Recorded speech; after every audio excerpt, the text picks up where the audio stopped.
You are listening to the Grand Canyon TV timeline of major events related to the Grand Canyon, spanning from 1848 to 1902. Now, as I begin to tell you these mini stories of history, starting with 1848, I'm also going to throw in some side stories of things going on around the world to give a better perspective of what was happening in northern Arizona. Up until 1848, the Grand Canyon region was property of Mexico. At the end of the Mexican-American War, on February 2nd, 1848, with the signing of the Treaty of Guadalupe Hidalgo, the Grand Canyon became a part of the United States. At first, Americans called this entire region California. Eventually, the Southwest was split into different states, with the Colorado River forming the border between California and Arizona. Eventually, Arizona would become State 48. It's easy to remember all these events going on in 1848 lead to State 48. The only states to come after Arizona were Alaska 4-9 and Hawaii 5-0. On July 4th of 1848, the cornerstone for what will become the Washington Monument is laid in the ground in Washington, D.C. Also worth noting, in 1848, gold was discovered in Northern California at Sutter's Mill, and this would lead to the 1849ers. It took until 1849 for the news of the large gold discovery to become national news, and when it did, thousands of people flocked to California. Since this land where the Grand Canyon sits had officially transferred from Mexico to the United States, the U.S. government was now eager to start exploring and mapping the area. And this began in 1851. Captain Lorenzo Sitgreaves led the first systematic survey of Arizona. He traveled down the Zuni River westward to the Little Colorado and Colorado Rivers in search of a route to California. Sitgreaves' expedition ended up discovering the ruins of Wupaki. From there, they turned southwards, trekking through what would become Flagstaff, before meeting back with the Colorado River all the way in what is modern-day Bullhead City, Arizona. From there, they followed the Colorado River down to Fort Yuma. At that point, Sitgreaves' expedition was very famished, and before they could head on to San Diego, they killed, cooked, and ate all of their pack mules. In 1853, the Whipple expedition began. Lieutenant Amiel Weeks Whipple was assigned to survey lands from Fort Smith, Arkansas, to Los Angeles. The Whipple expedition followed the 35th parallel north. Whipple's goal was to find a railroad path from the Mississippi River to the Pacific Ocean. The 35th parallel survey passed through Albuquerque and the Zuni Pueblo, crossing the 109th meridian, the eastern border of Arizona, on November 28th of 1853.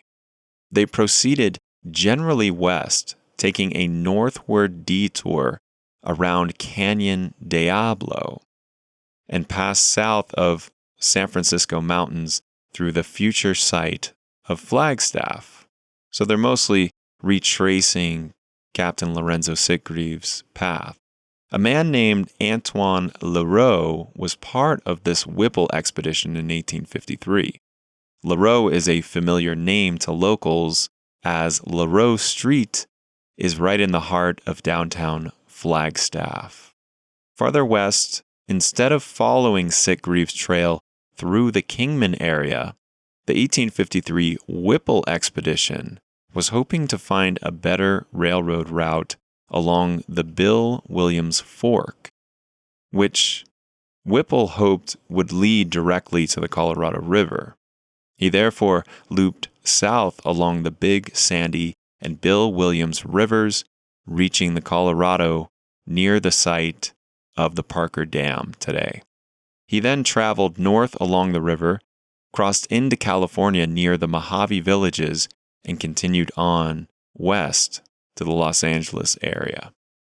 During Whipple's expedition in 1853, Antoine Leroux named a mountain at the far west end of the San Francisco Peaks Range after his late friend Bill Williams, who had died in 1849, which is where we get the name for the town of Williams, just south of the Grand Canyon. 1857.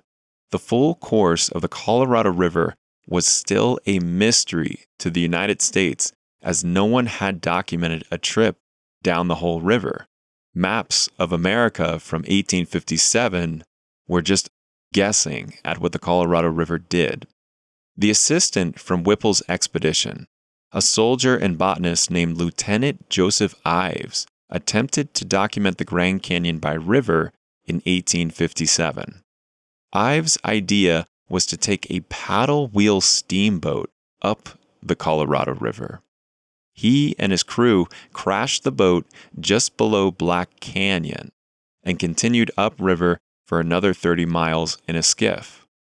Then, continuing on foot, an overland journey took this crew down into the canyon at the Diamond Creek, today part of the Wallapai Reservation. Ives is thus credited as the first European American known to reach the Colorado River within the Grand Canyon. Also in 1857, another overland expedition from Fort Smith, Arkansas to Los Angeles is led by Edward Fitzgerald Beale to create a trade route. This becomes known as the Beale Wagon Road. 1862. By the 1860s, America was blossoming into a fully functional nation. America had achieved its manifest destiny of one nation spanning from a shining sea to another shining sea. However, the American people just couldn't agree on one important thing. Is it right to own humans as slaves? It seems pretty obvious to us modern folks that no, it is not right to own other human beings and keep them as slaves. But these mid-1860s Americans were so divided, they had to draw arms on the topic. In 1862, John Wesley Powell, at the age of 27 years old, had his right arm blown off in the Battle of Shiloh in southern Tennessee. As the Civil War raged on in the east and southern U.S., Lee's Ferry served as a gateway for the expansion of settlements from Utah south into Arizona. Most of the settlers moving into northern Arizona were Mormons, who had been long established in the Utah Valley near present-day Salt Lake City and were looking for additional land. The Colorado River at Lee's Ferry is too deep to ford, yet for most of the year, its relatively calm current allows for crossing by boat.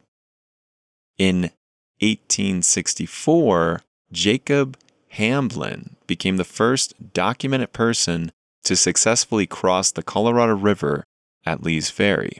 During the next few years, the Mormon presence swelled to the scale of a small military outpost, Lee's Ferry Fort, in order to defend Mormons against Navajo raids. April 9, 1865. The American Civil War ends when Confederate General Robert E. Lee surrenders his troops to Union General Ulysses S. Grant. That's April 9, 1865. 5 days later, on April 14, 1865, Abraham Lincoln is assassinated by John Wilkes Booth, and Andrew Johnson becomes president of the United States. Now, the American Civil War wasn't totally over at the time Abraham Lincoln was assassinated, because the president of the Confederate United States was still running things in the South. And I only came across this story because of visiting my ancestors' grave sites in Michigan in 2020. It was a team of soldiers. What I learned is there was a cavalry of soldiers from Allegan, Michigan, including my great-great-grandfather on my father's mother's side, a guy named George Myers. And I only found this by reading his tombstone. But George Myers was part of the cavalry that captured Jefferson Davis on May 10th, 1865, 25 days after Lincoln was assassinated. It's an event that many historians considered to be the ultimate end to the Civil War conflict, but the greatest part about this is that Jefferson Davis had disguised himself as a woman to try to escape, and it didn't work. So why am I going so heavy on the Civil War history in this Grand Canyon timeline? Well, here's how it all connects. On March 4th of 1869, Ulysses S. Grant is the first elected president after the Civil War. So Grant is the guy who's got to try to pull the country back together again in 1869. Well, Grant, he was the general, the leading general during the Civil War. John Wesley Powell had been under his command. I believe they both had correspondence with each other. They both had seen much blood throughout the Civil War, and now that things were calming down, it would be time to resume that exploration the government was trying to do in the Grand Canyon region. Something that would greatly aid in this was the completion of the first rail line from Chicago to the Pacific Ocean. May 10th, 1869, the Golden Spike, also known as the Last Spike, was a ceremonial 17.6 karat gold final spike driven by Leland Stanford to join the rails of the first transcontinental railroad across the United States, connecting the Central Pacific Railroad from Sacramento and the Union Pacific Railroad from Omaha. All right, so that's a lot of info, but to break this down, beginning on May 10th of 1869, rail lines from New York City were already connecting to Chicago. Chicago was connected to Omaha. Well, now all of that connected out to the West Coast Pacific Ocean for the first time ever, May 10th. So this is going to lead to May 24th of 1869. John Wesley Powell is going to lead this first expedition through the Grand Canyon to finally start mapping the Grand Canyon. And the reason they can do all this is because there was no other way that you could really bring supplies and boats to the Grand Canyon before that train is going to cross through Green River, Wyoming. And that's where they put the boats on, and they begin Powell's 1869 expedition. So at this time, Grant is now the President of the United States, and in his journal, Powell refers to the canyon as the Grand Canyon, thus the name we use today originated. This was the first time the inner workings of the Grand Canyon were mapped.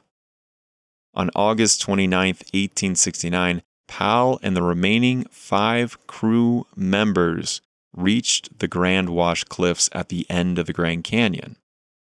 1870. After everybody hears about Powell's trip, prospectors begin moving into the Grand Canyon with dreams of finding silver, gold, and copper. Not exactly the best outcome, because there's no protections for the Grand Canyon yet. In September of 1870, John D. Lee is stationed at Lee's Ferry, where he will run a permanent ferry service. 1871. Powell will lead a more elaborate expedition through the Grand Canyon by way of the Colorado with full federal funding. And so this time, I believe Powell had some kind of discussion with Grant. He got the full funding. They do a big expedition, 1871 to 1872. The first non-native settlement in the area which will become Flagstaff was established by Edward Whipple who opened a saloon on a wagon road in 1871. At the time, the area was known as Antelope Spring. 1872, the Wheeler expedition begins primarily to document the geology and natural resources of the American West. Lee's Ferry was formally established in January 1873 with the launching of the Colorado. This is what they called the first of many boats that would ply the treacherous and fluctuating Colorado River. August 2nd, 1876, Congress approves $2 million in federal funds to complete the construction of the Washington Monument. Remember, that cornerstone was laid all the way back in 1848. Powell was a teenager at that time. American Civil War stopped construction. Now in 1876, they are resuming construction on the Washington Monument. This funding also transfers the ownership of the monument from the Washington National Monument Society to the federal government. In 1876 as well, the telephone is invented, and the first permanent settlement in the region known today as Flagstaff was built by Thomas F. McMillan. Whipple already had opened a saloon in 1871. However, the first permanent settlement in the region known today as Flagstaff is built by Thomas F. McMillan. He's going to actually live there, stay there. He built a cabin just north of the present-day downtown. McMillan had been born in Tennessee, but prospected gold in California, going all the way back, maybe one of these 49ers, and reared sheep in Australia. In northern Arizona, he started a successful sheep farm. Some people say the city of Flagstaff was founded on July 4th, 1876, with a flag raising. A ponderosa pine flagpole made by a scouting party from Boston, known as the Second Boston Party, was raised to celebrate the United States Centennial, 1876. This flag raising also gave the city its name, because people traveling through the region would see that big flag staff, and they started calling it Flagstaff or Flagstaff Spring. Though there are other stories, and I haven't found a clear answer on this. Some people say that on July 4th of 1855, a team of explorers climbed a tall pine tree and tied a flag, with another story saying it was Beale's men who raised the flag in 1859. But back to the 1870s. 1877, John D. Lee was finally arrested by the U.S. government and tried for his role in the Mountain Meadows Massacre. Found guilty, he was executed by firing squad at Mountain Meadows. So John D. Lee, who Lee's Ferry is named for, he is no more. 1878, the phonograph is invented, and for the first time, people are recording and playing back sound. March 3rd of 1879, the USGS, United States Geological Survey, is created by a last-minute amendment to an act of Congress. John Wesley Powell, he's going to become the second director of the United States Geological Survey after Clarence King. 1879, the LDS Church bought the ferry and transferred its operation to Warren Marshall Johnson and his family. In 1880, a community at Canyon Diablo, just east of modern-day Flagstaff, is developed. The ramshackle community originated in 1880 due to construction delays attributed to the Atlantic and Pacific Railroad ordering the wrong span length railroad bridge across the canyon. All right, so they're now building a train from Chicago to Los Angeles, and this is going to pass to the south side of the Colorado Grand Canyon region. And this canyon that the train has got to get over, it's called Canyon Diablo. It's out there by Meteor Crater. Well, they say they bought the wrong parts, or they shipped the wrong parts to build the railroad bridge to the length it needed to be. The bridge story is that the original bridge, when ordered, was not long enough to span Canyon Diablo, and this was only discovered when the bridge arrived on site from the manufacturer. Consequently, for 6 months, the Transcontinental Railroad ended at the lip of Canyon Diablo, while another bridge was manufactured and shipped to the work site. So now you got all these railroad workers, and they're kind of hanging around this Canyon Diablo area. They're starting to notice Meteor Crater. Meteor Crater, also called Beringer Meteor Crater, or Coon Butte, or Coon Mountain, or Arizona Meteor Crater. Well, this sits right next to Canyon Diablo. And the railroad workers, they started to notice around the crater there were all these chunks of iron surrounding it. Well, back then, they didn't really know what a meteor or a meteor crater was. And so many of those meteorites that they were picking up, they simply melted them down for metal. Kind of a bummer for any geology nerds out there. It would take 2 more years for the rail line to reach what would become known as Flagstaff, and some say the bridge blunder is the reason people even started to settle and fall in love with Flagstaff, because they were just waiting and waiting. As the rail line from Chicago reached Flagstaff in 1882, people were calling Flagstaff Flagstaff, or Flagstaff Spring, and the name Antelope Spring was phased out. Also in 1882, Clarence Dutton wrote the Cenozoic history of the Grand Canyon District after conducting surveys in the Colorado Plateau region.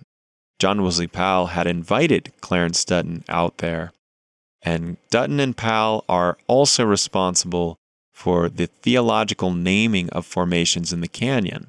They said Grand Canyon was so epic, they didn't name features in the Grand Canyon after Grant or Lincoln. The features in the Grand Canyon deserved the names of gods. 1883, John Hance, who is said to be the first non-native settler of the Grand Canyon's South Rim, begins promoting mining in the Grand Canyon area. 1884, the first scheduled tourist stagecoaches to the Canyon Rim begin operation out of Peach Springs Railroad Station. Also in 1884, the Washington Monument becomes the tallest building in the world. December 6, 1884, the capstone and aluminum point are set into place at 2:17 p.m. at 555 feet tall. This marks the completion of the construction of the Washington Monument.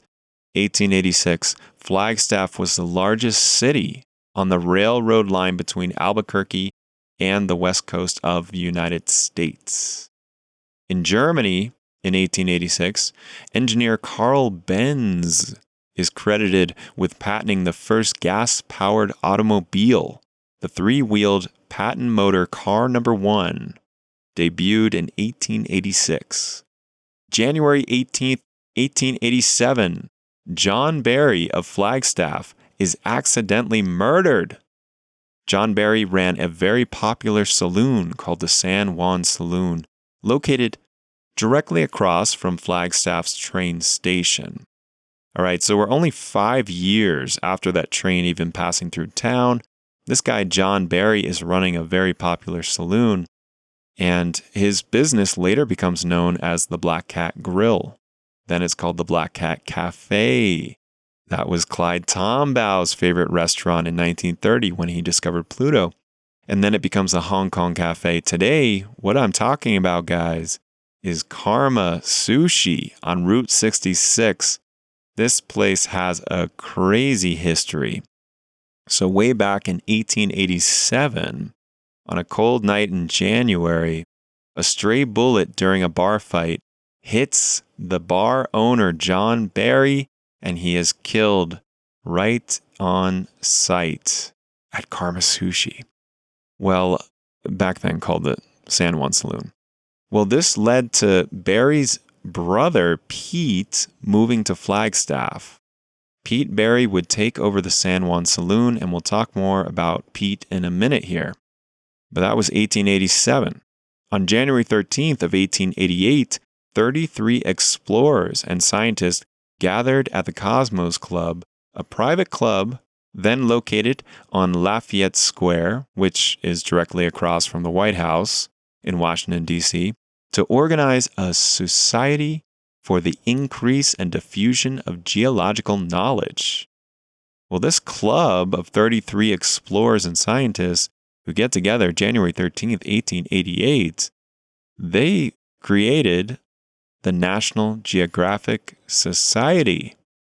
Grand Canyon explorers John Wesley Powell and Clarence Dutton are part of those 33 founding members.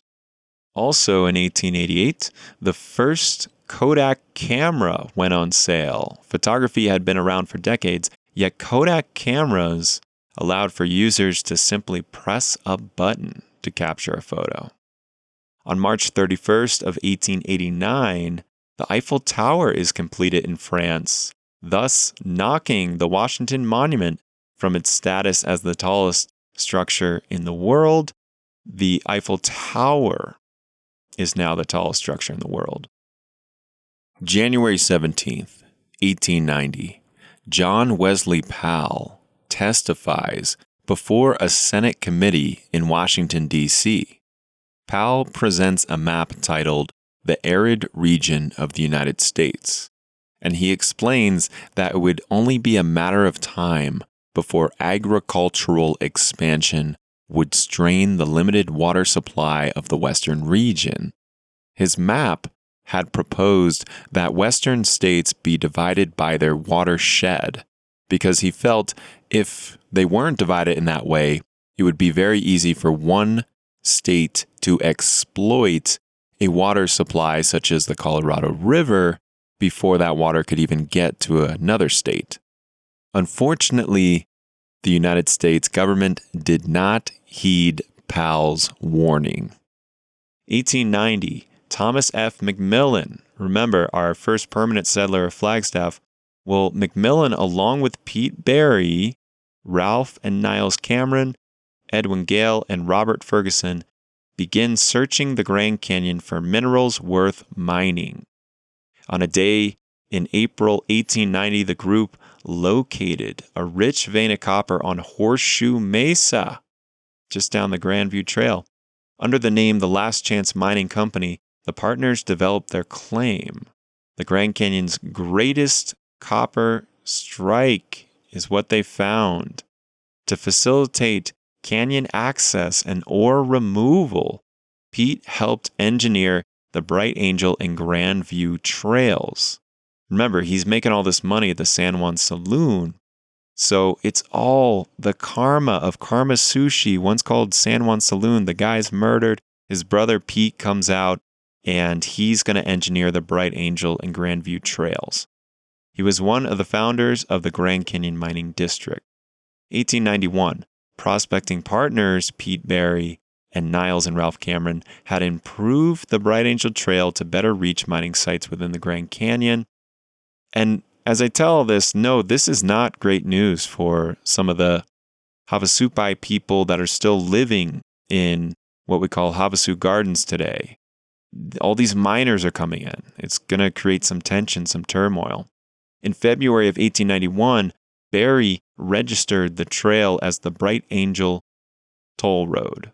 All right, this is the most popular trail at Grand Canyon today. Everybody's always asking about Bright Angel Trail. So in 1891, Barry registered that trail as the Bright Angel Toll Road. Later, Pete Barry transferred control of the Bright Angel Trail to Ralph Cameron in exchange for ownership of the Grandview Toll Road. I wonder if Pete Barry was like, this is getting too popular. This Bright Angel Trail, it's too crowded. Let me go out to some place that's a little more isolated. So he wants control of Grandview Toll Road. 1892, Thomas Moran's paintings are used by the Atchison, Topeka, and Santa Fe Railroad Company to advertise travel by rail to the west.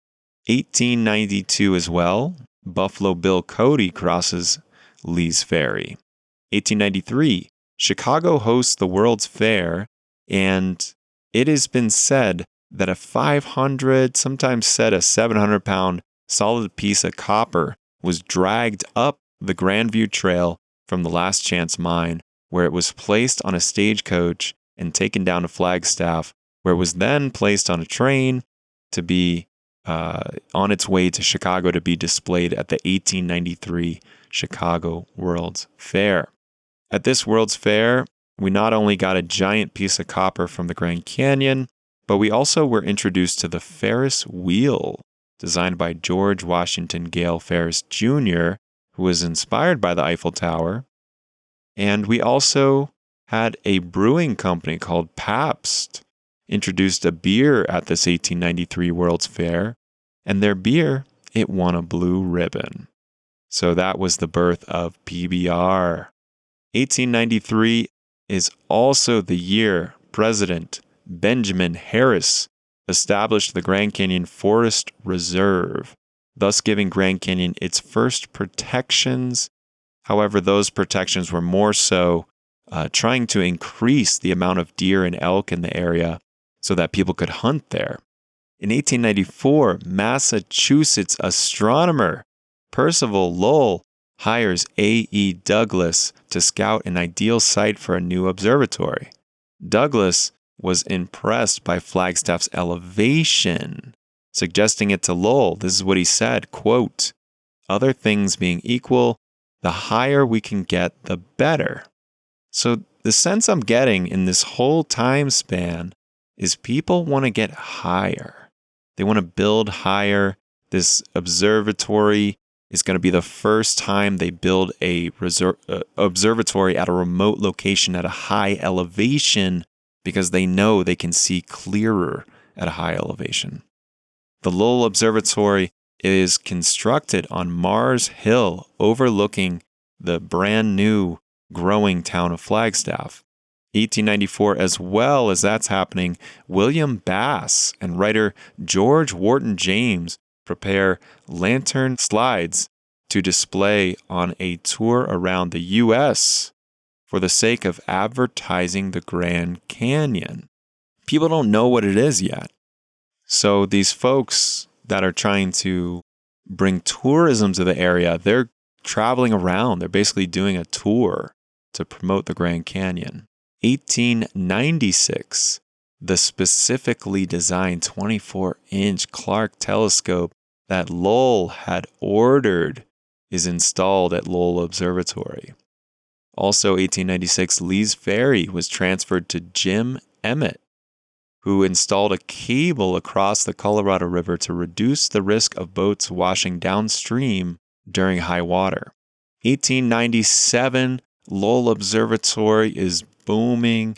Pete Berry moves from Flagstaff to his Grandview cabin, which served as his permanent residence and mining base camp. What began as a log house near Grandview Point became the famous Grandview Hotel.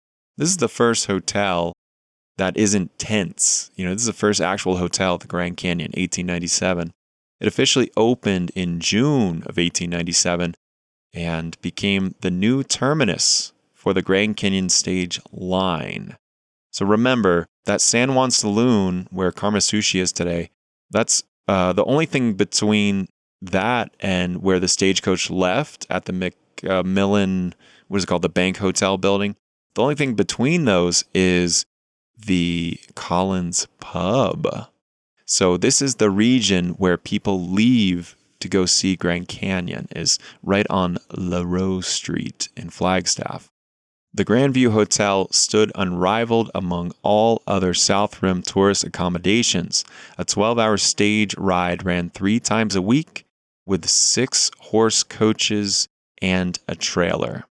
On September 7th of 1897, the Coconino Cycling Club decided to race the horse-drawn stagecoach from Flagstaff to the South Rim, and they did this on 1 speeds. Well, the Coconino Cycling Club, they won. So I think it's safe to say 1897 is possibly the beginnings of elite athletes training in Flagstaff. John George Verkamp moved from Ohio to the developing south rim of the Grand Canyon in 1898, where he began selling Native American crafts out of a tent at the head of the Bright Angel Trail. At the end of the summer, he sold his inventory to a hotel operator and he returned to Flagstaff. So Verkamp had that building right across from modern-day Hotel Monte Vista. 1901, rail service begins between Williams and the south rim of the Grand Canyon. Ellsworth Kolb arrives at the Grand Canyon in 1901, and by 1902, starts a photography business with his brother Emery. Just 4 months after the train arrives at the South Rim, the first automobile departed Flagstaff on Saturday afternoon, January 4th, 1902. 1902. The Cameron Hotel is created from the Red Horse Cabin, which was built in 1888, and this is where Ralph Cameron is going to run a hotel over in the Grand Canyon Village area. That hotel was eventually dismantled, and that became the Red Horse Cabin, which is actually the most expensive room you can rent in Grand Canyon Village today. It still exists. It's called the Red Horse Cabin. It's part of the Bright Angel Lodge. In 1902, Daniel Moreau Beringer is told the story of a great deposit of iron near Canyon Diablo by Samuel Holsinger. Beringer is initially skeptical, but sends Holsinger to stake claims on the crater in 1903. Remember, we're talking about Meteor Crater. People started to notice that in the 1880s. Well, by 1903, somebody's actually going to claim that. And Meteor Crater, unfortunately, is still privately owned today. I say unfortunately because I feel like it should belong to one of the tribes or a National Park Service or something like that. Before I get all into 1903, though, there's a couple things I got to mention in 1902. So 1902 was the year the first car drove to the Grand Canyon. And this is also the year Major John Wesley Powell passed away. Powell is buried in Arlington National Cemetery, a mere 2 miles from the Washington Monument, something that was built throughout all of the battles and adventures of his lifetime. The reason I even add the Washington Monument history into this timeline is because, hey, it's made out of limestone blocks, just like the top layer of the Grand Canyon is limestone. Just before Powell was buried at Arlington, his brain was removed and kept in the archives of the Smithsonian. I'm not joking, guys.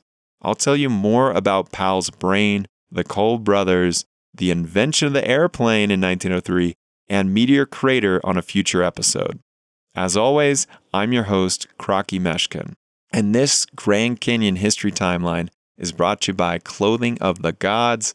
Clothing of the Gods is more than just t-shirts. I now am a commercial use authorization holder, and I am now able to do driving tours and walking tours on the Grand Canyon South Rim. If you are looking for transportation or you want to hire me as your tour guide, simply go to clothingofthegods.com.